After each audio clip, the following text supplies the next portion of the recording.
see it on the screen. Boom, there it is. I'll jump into it. So cool. That looks pretty good. All right. I tossed and turned about it for a few days. I'm glad it looks all right. So again, thanks everybody for having me. This is fun. Mike, I see you on my screen there. I will wrap up quickly so people can really hear the master talk, that being Mike Kitts. But in the meantime, I won't burn a whole lot of time doing a sponsorships 101 course, right? I mean, you all know what sponsorship marketing is about. But I do want to share some ideas quickly, hopefully coherently.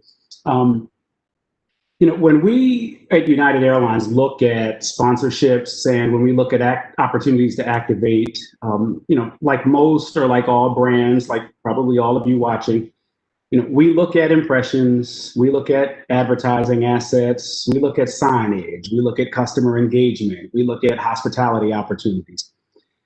But also in the sponsorship organization at United, we have been very intentional over the last 4 years or so to activate our partnerships in such a way that we jointly leave a mark, a positive mark on the communities that we serve. So I want to get into that a little bit today. Go to the next slide.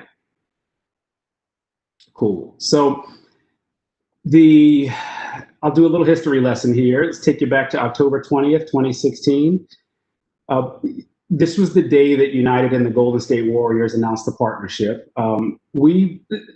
I got to sort of make it about me for a second. So I was not in this role at the point that United and the Warriors had negotiated the agreement, but I had just come into this role to the point where the decision on how we were going to activate it, an announcement, was the first decision I made in this job. So I also think it was one of the coolest decisions I made in 12 years at United Airlines. But we built a basketball court in one of the hangar bays at our San Francisco Airport Maintenance Center. Now, just sort of imagine it's one of the largest airplane maintenance facilities in the world. And, we took a hangar that normally has airplanes and engines sitting around and, pieces all over the place. And, we locked it up for a couple of days, told the employees, don't worry about what's going on in there. And we built a basketball court.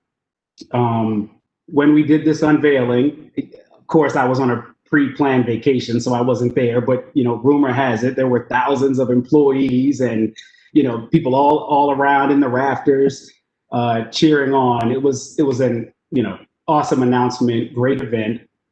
But more important than the sort of particulars of the announcement, though I'm very proud of the way it happened. More important than the particulars of the announcement were something that we learned through the contract negotiation phase, the phase of planning how we were going to announce this agreement. And that thing that we learned was that the Golden State Warriors organization is really serious about investing in the Bay Area. Let's go to the next slide. So, the Warriors, like United, like most brands, we have those giving pillars. We have those things that really drive how we do community relations, how we do service. For United, it's, we call it breaking down barriers and promoting inclusion, right? It's inspiring future generations of leaders. It's lifting up communities that have been impacted by disaster. So think the tsunami in 2004, Hurricane Katrina, the earthquake in Haiti in 2009, California wildfires, floods in Houston. And then, that fourth pillar is sustainability, right? Flying toward a more sustainable future. We call it, mitigating our impact to the environment. Let's go to the next slide. Moral of the story, again, the Warriors have the same philosophy in how they give, in how they do what they do. So how do those giving pillars, so to speak, how do they manifest, right? So we think about, again, with our goal of breaking down barriers and promoting inclusion, the Warriors' goal around education. I'll give you a quick backstory. So in the past decade, the number of Black, Latina, and Native American women who were pursuing computer-related degrees or IT degrees has fallen by 40%. So this was a number that was not nearly what it should have been in the first place. And in a decade, it's dropped by almost half. In commercial aviation, fewer than 7% of pilots in the United States are women. I'm proud to say that I work for the airline that has a higher percentage of female pilots than any other airline in the country, and I believe any other airline in the world. But the average in this country is still less than 7%. So we think about, what is the thing that we can do? What is the thing that we can do to, one, call attention to these issues that need attention drawn, and two, start to help, start to make the difference. So in 2018, as we do every year, United hosted Girls in Aviation Day events around the world during Women's History Month. So in 2018, the Warriors joined with us in hosting 25 girls. They're all really cute if you look at the picture there. 25 girls affiliated with a 2-decade-old not-for-profit organization in the Bay Area called Tech Bridge Girls. This is an organization that both United and the Warriors support. And it largely serves girls and young women of color to introduce them to fields where they are currently underrepresented.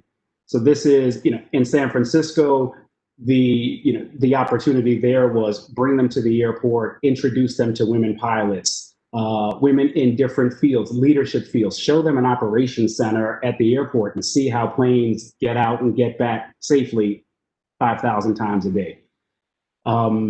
And the Warriors had executives also involved in this event. Let's go to the next slide, please. All right, so I'm going to take you to another challenge. So, as we think about inspiring future generations of leaders, as the Warriors think about their focus on improving education and civic engagement and public advocacy, policy advocacy, we think of the challenge of unemployment and the fact that in the Bay Area a decade ago, tech companies had so many technology jobs they couldn't fill. Thousands of technology jobs that they couldn't fill in the San Francisco Bay Area. The San Francisco Bay Area also had a higher than average unemployment rate among African American males. You've got this strange dichotomy of a potential labor pool that can't get the jobs that can't be filled. 5 African American entrepreneurs decide to tackle the problem by founding an organization called the Hidden Genius Project. It's an Oakland-based nonprofit with the mission of getting more African American males into the technology pipeline. Fast forward from a decade ago to 2019. My team and I are sitting around with our agency. We're trying to brainstorm, okay, Warriors are in the playoffs. What are we going to do? Are we going to drive a van around San Francisco and give away rally towels and all that cool stuff that we do? Or are we going to do something that is fun, interesting, but supports a mutual not-for-profit that is serving a need in the Bay Area? We ended up creating a custom STEM activation back to the San Francisco Maintenance Center, which is probably going to be like a tourist attraction by the time I finish talking about it. But we took a hangar bay at the maintenance center and created a STEM activation. We called it Science is Golden, and brought 20 students from the Hidden Genius Project and the Warriors to come in and talk to these young people about the importance of technology in the aviation industry and in basketball.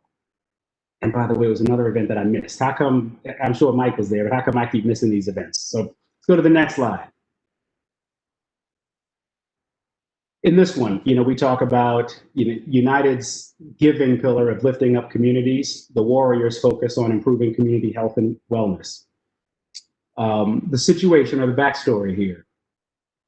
The Tenderloin neighborhood in San Francisco, 1/4 of the population is working age adults who are living in poverty.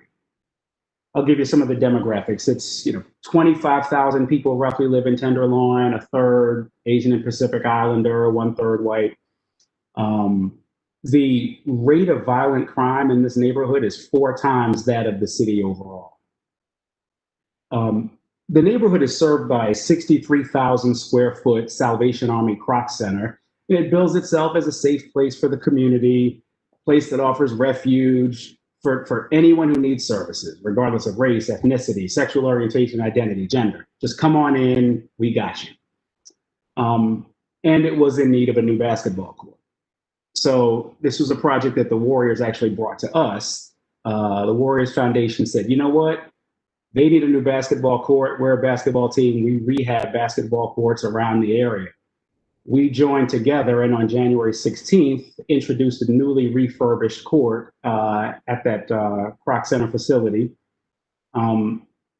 We liked one, we did this really awesome thing for the community. We liked two, we got tens of thousands of views and engagements on social channels. We had an ESPN influencer who came, local media covered it and loved it.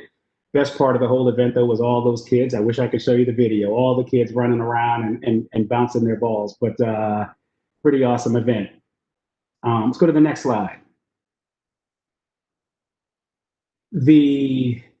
This was actually one of our first activations with the Warriors. I'm clearly not going in chronological order, but United partnered with the Warriors and the Players Tribune back in 2017 to surprise a 17-year-old high school student from Illinois who had had a leg amputated.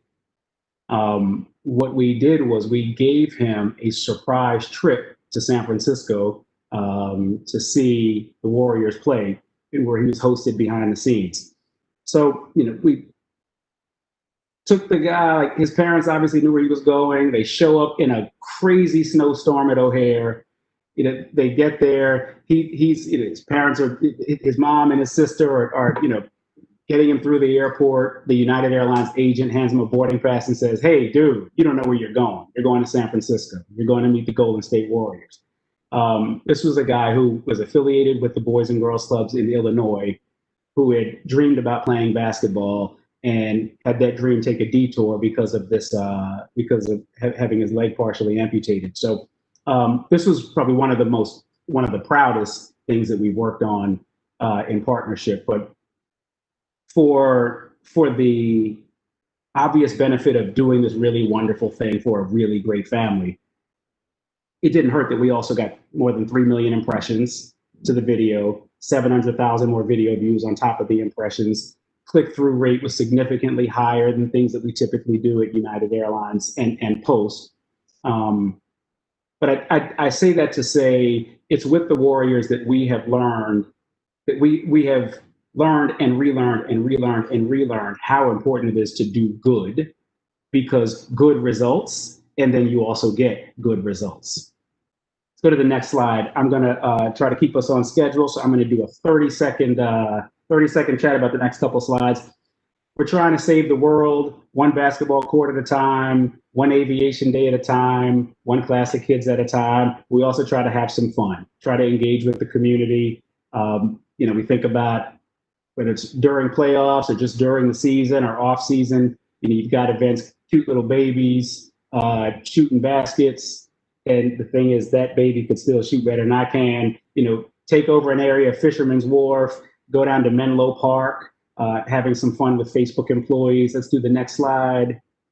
And, some of the most fun things that our customers and employees love when you got players out at the airport checking people in.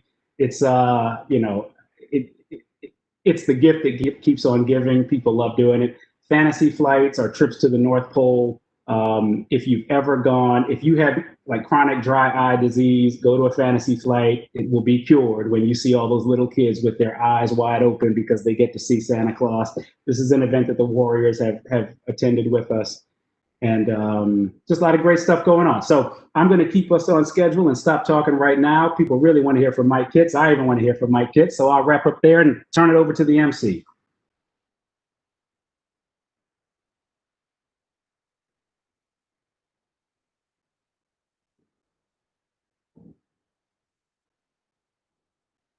While we're waiting, nice job, son. You the man. By the way, Mike, does everybody have Golden State Warriors bobbleheads in their kitchen, or am I the only one? That's my question. You got there. You got Kevon Looney as the Stormtrooper? Yes, sir. Special edition. I love that. And my championship ring. Oh, there you go. The hardware. Exactly. Hey, Nikki. Hi, guys. Hey, Nikki. Can you hear me good? Very well. All right, thank you. That's amazing. And listening to your partnership that you guys share together is truly inspiring.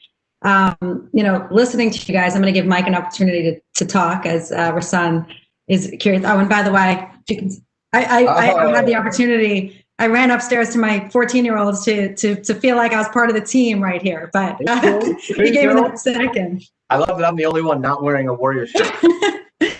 It wasn't hard to find in his closet. There were like 5 of them, not to mention a high school jersey too. But anyway, in listening to you guys, and it seems like, together, both United Airlines and Golden State, you've had such an extremely successful, long-standing partnership for over 4 years.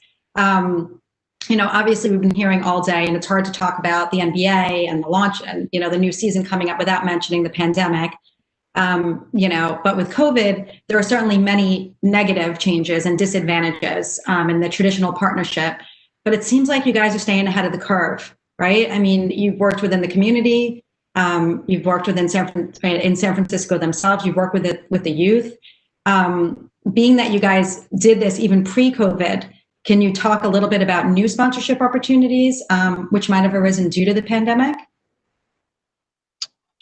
Yeah, thanks, Nikki. And Rasan, really, again, nice job. I think if I can just go back to one of the things that Rasan mentioned, which is the idea of doing good, right? And so I think all of us, we all have the idea of just focusing on the bottom line. That's gone, right? There's the new table stakes is you have to do well while doing good. Right? Or the other way to say is you have to do good while doing well. There's the triple bottom line. You mentioned sustainability too. I think that's table stakes. We all have to be committed. Now, I think we can all agree that there's levels of commitment. And so, we like to think that we are truly on the far side of the curve, as you mentioned, Nikki, in terms of our commitment. But, you mentioned COVID, pre-COVID.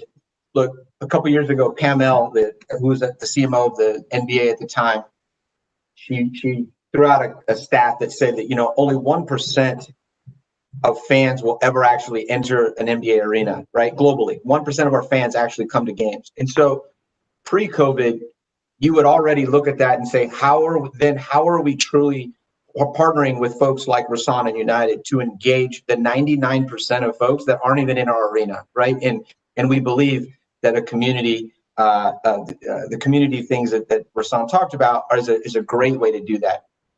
Now you take into consideration COVID, and 2 things, right? One is we can all agree that our attendance is going to be greatly impacted last year and this year. And so now that 99% has grown, or the other way is that 1% of arena attendees has decreased, right? So again, underscores the need to engage our fan bases well outside the arena. And then 2, we can all look around our current economic environment and our current societal environment and realize that there's less opportunities for a lot of underserved folks, and there's less internships, there's less kids going to schools and getting those hands-on opportunities. And so I would just say that it amplifies, the current scenario in COVID, it only amplifies the need to do these types of partnerships. Again, they were there before in spades, but now more than ever, we all collectively, and again, I feel like the folks are listening, we all know this, like we have to double down because there's more people in need and there's less people in our arenas. So how are we going to engage our communities? And we believe the answer continues to be do well while doing good. Yeah, as you talk about doubling down, we talk about technology. We've been talking about it all day today. It's becoming more and more reliant on personal data and targeted advertising, and making streaming services, obviously like Fubo and the other streaming services out there, much more appealing in regards to showing the games. As we talked about, you talked about not having fans in the arena with regards to sponsorship, just attendance in general. And, in your opinion, do you see the future of the NBA, and could be other sports too, transitioning from like that more rigid broadcast model into something more tailored for fans, as you talked about? And how can these sorts of partnerships that you guys have done so seamlessly and so well, can they evolve into, into more? And they can get even bigger. I mean, Rasan, you talked a little bit about social media and streaming, and that all is a new way of this next generation viewing content. I can start. Look, I think it's twofold. I mean, COVID has probably accelerated something that was already in the works, which is, what we believe and what we've seen in the data is that fans are not consuming sports content less. They're consuming more sports content, but I think we can all agree that how they consume the content is consistently changing, right? It's not only changing within our demographic, the way that the consumer that we're all trying to reach, that younger, diverse, affluent, up and coming consumer, the way they consume content is historically and will continue to be different than how we consume. And so I think when you talk about partnerships, I think for properties, right, for us to continue to make sure that we can deliver the right consumer that Rasan wants to reach, we have to meet the consumer where they are. We have to meet the fan where they are. And so, look, I think there's a lot more questions and there is answers around what that future will be. I mean, certainly Fubo is, in the streaming business, and you're starting to see streaming pick up more rights along the way. But I think, what it looks like today and what it looks like 5, 6, 10 years from now is going to be far different. But here's what I would say already. When I say COVID has already amplified it, when we launch our season on December 22nd, we're going to launch a second screen experience. And really, if you think about fans, what sports is that thing that brings us all together, right? And so now COVID has found a way to isolate us. And so when we are gathering around the TV to watch our favorite team, we are still looking for those connection points. And so what we believe is that if we can connect people within a virtual environment just like this, and a second screen experience, and find a way to connect them back to that in-arena experience, what would normally be on the center hub? How would we create some fan promotions against each other? Sports betting is going to continue to play a role, but I think we have to continue to find ways to engage these folks, have to be active participants in what their engagement looks like. Because the way, again, I'll just restate that the way that fans consume us as a product is changing at a very, very rapid rate. And so I think your question is probably the most relevant question that we all need to be working on now and over the next handful of years. But it starts now, right? It starts now. And even when folks are in the arena, again, the amount of content that's being pushed out amongst fans is crazy, right? So we have to continue to evolve as well. And again, I think that's what allows us to be relevant for folks like Rasan and United Airlines. Do you feel a little bit of pressure being that you're in the center of the technology capital of the world, and so now that you've moved to San Francisco, do you feel a little bit more like you should be ahead of the game a little bit? Yes, of course. I would say twofold, right? With rights comes responsibility. But so not only do we feel the pressure, but I would also say that we're very fortunate to have access to the resources too.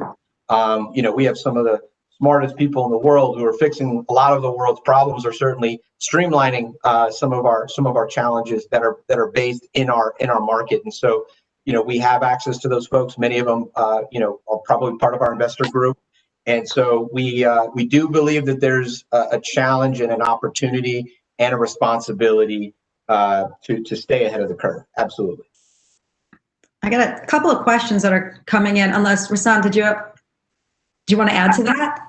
I have one thought that a question that you asked and something that Mike said made me think of something else. All right. So your point about different ways of consuming content, Mike's point about doing well by doing good. I think about how also we can take this relationship between this brand, United Airlines, and this property, Golden State Warriors, and reach people who may not necessarily be travelers or may not necessarily be basketball fans, and convert them into both, right? So, Mike has talked so graciously and generously about, wanting to help, create customers for United Airlines. I also think about it this way. We want to create fans for the Warriors. That video that I mentioned that we did with the young man who we flew out to spend a day behind the scenes with the team. We at United Airlines, we have our sort of baseline benchmark for what views and impressions and click-through rates are when we do video projects. So we did a supplemental buy through, I'm guessing it was Facebook, to basketball fans. We showed that video to people who were identified as basketball fans and got 3 times the number of viewers as we typically get in United's benchmark. Then we did something different. United uses a particular terminal at San Francisco Airport. The second largest airline at SFO uses a different terminal at San Francisco Airport. I'm probably saying something that would make my boss slap me, and she's listening right now. But we then did a supplemental buy to target people who flew that other airline in and out of SFO, and found that 6 times the number of people looked at the video as typically look at United videos. We had more people who were travelers of a different airline engage with that video than people who identified as basketball fans and people who were United customers. This is a way, one, obviously I feel good about the project we did. The brand team feels good that we're reintroducing the United brand to competitors. But I'm also, there are people in there who may not be basketball fans who scratch their head and say, the Warriors are a really good neighbor. Let's pay attention. Let's pay a little more attention to them than we otherwise would have, because maybe we weren't basketball fans. Yeah. I'll have to circle back to how many season tickets that sold. We'll circle back. We've got advanced outlet.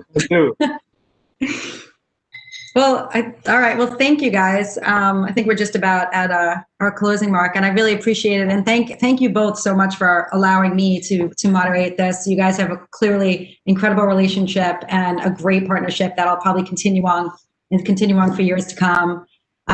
So thank you again, and thank you, Nick. And yeah, thank you again. And I'll keep my jersey on for the rest of the night. Thank you, Nikki. Thanks, Mike. Thanks, Rasan, as always. I didn't get my free gear apparently, but that's okay. Next time, man. We got you. So moving forward, we've got 3 more panels left that I think that everybody will get a lot out of. I think that we've got a lot of people that I'm close to towards the back end of the day that we get the fortunate opportunity to spend time with. And there are really 3 topics that we've heard that have been recurring today that